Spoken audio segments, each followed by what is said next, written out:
Not knowing what to do with his displaced anger, the conflicted man walked out of the tent without saying another word. Nearly bolting out of her bed and down to the kitchen, she saw her favorite grandma. One of Grandma's specialties was cinnamon rolls. They were the greatest ever made.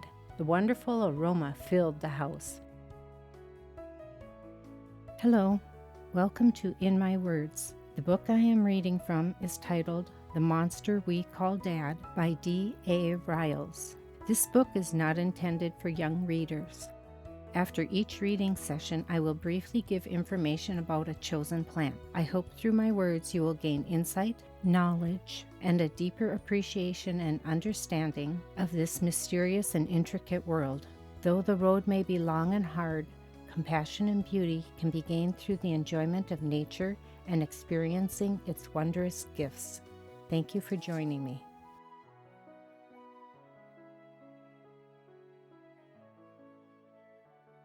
Sitting outside of the tent, Sarah watched Dad and Mom removing items from their temporary home and place them into the station wagon. Playing with the sand, Sarah watched the fine granules slide through her fingers as she tried hard to keep the images of this happy vacation in her mind.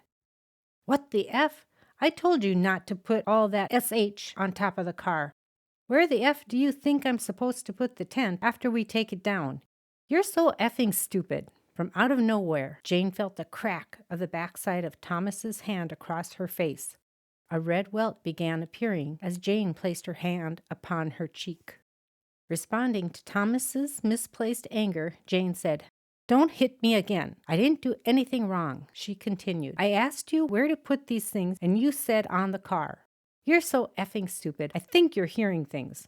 Sarah heard scuffling as she patted the dried sand from her palms of her hands, then brushed them against her green striped shorts. Without thinking, Sarah entered the tent. Seeing Dad balling up his fist as she entered the large canvas structure, she felt a strange feeling pass over her body. Boldly, Sarah said through veiled lashes, "Don't hit, Mom." She didn't know where the words had come from, nor why she said them. They just came out. A swift backswing of his arm, and Sarah was thrown against the side of the tent, causing the hard cloth to quiver. Looking up at the strange monster before her, all Sarah could squeak out was, "Dad?" Not knowing what to do with his displaced anger, the conflicted man walked out of the tent without saying another word. Soon they were on their way home. 3 hours into their trip, Joe called out from the back seat, "Dad, I need to go to the bathroom." "Effing hold it." "But I've been holding it. I need to go now." Almost slamming on the brakes, Dad replied, "Get the F out and pee. Anyone else gotta go?" Scott and Sarah also exited the car and went into the tall weeds by the roadside to go potty. Joe was the first back to the car. As he pulled the door open, Dad said, "Stay out there and wait for your brother and sister."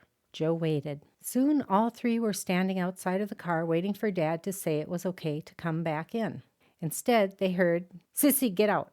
Stunned by his sudden insistence, Sissy complied and shut the door behind her.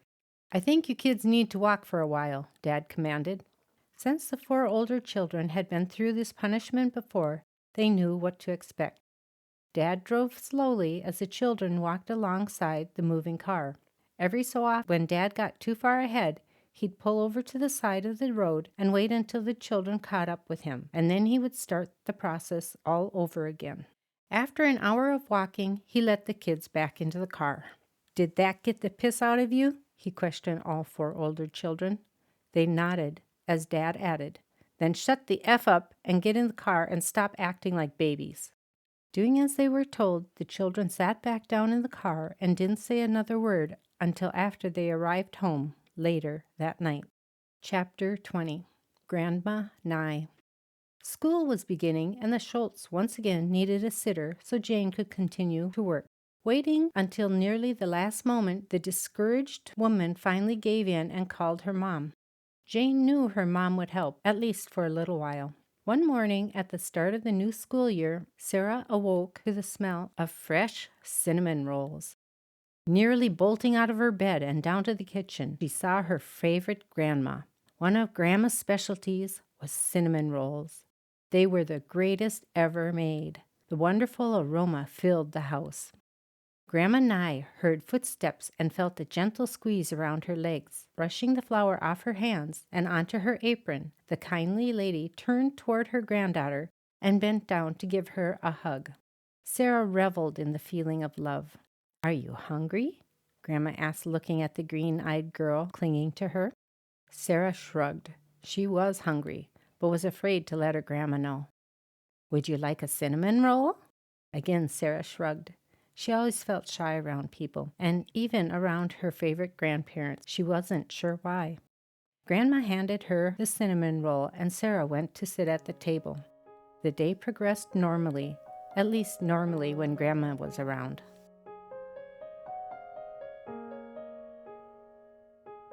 Today's highlighted plant is Motherwort. Motherwort is an herb, and it is in the mint family, which for me means it has square stems.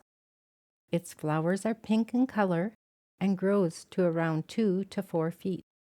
It is a perennial and can be found in what are considered wasteland areas.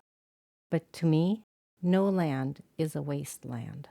Please remember, when working with unknown plants and before using medicinally, that you need to look up its uses and effects for whichever herb or plant you are using.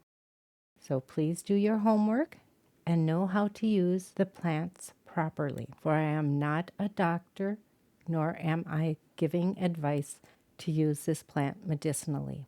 Motherwort has been used as a stimulant to help create uterine contractions and is not recommended when pregnant, except under the advice of a qualified practitioner. This plant has been used to induce menstruation and bring on childbirth. It is said to help ease menopause symptoms. Motherwort has been used to treat heart palpitations and other conditions of the heart. It is said to help remove blood clots, treat high blood pressure, reduce anxiety, ease menstrual pains, reduce hot flashes, reduce fevers, and helps to treat certain thyroid conditions. It has also been used as an eye wash for dry, sore, or tired eyes. The parts used are the leaves and stems.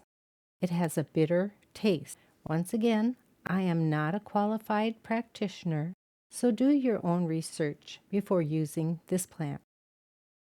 Today's highlighted plant was Motherwort. Please like, share, and subscribe. I look forward to having you join me again next time, where I will highlight another plant, and I will continue to read from the book titled The Monster We Call Dad by D.A. Riles, which you can purchase from Amazon.com. Thank you for having joined me.